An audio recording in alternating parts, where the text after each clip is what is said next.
шеберханамыз бар. Біздің шеберханамыз толықтай техникалық материалдық базамен қамтамасыз етілген.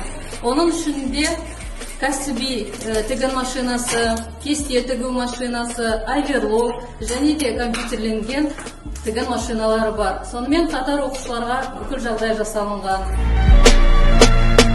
Келесі шеберханамыз ол тамақтану мәдениеті. Осы тамақтану мәдениетінде бізде оқушыларымызбен сабақтан кейін жоспар бойынша әртүрлі тағамдарды әзірлейміз. Сонымен қатар мектебімізде әжелер даналығы клубы бар. Сол клуб бойынша әжелеріміз аптасына бір рет жоспар бойынша келіп, оқушылармен ұлттық тағамдарды әзірлеп үйретеді. Үшінші шеберханамыз ол ұлдарға арналған. Онда да 3D принтер, неше түрлі ағаштарды өңдейтін, металды өңдейтін станоктар бар, және де онымен қатар заманауи лазерный станогымыз бар.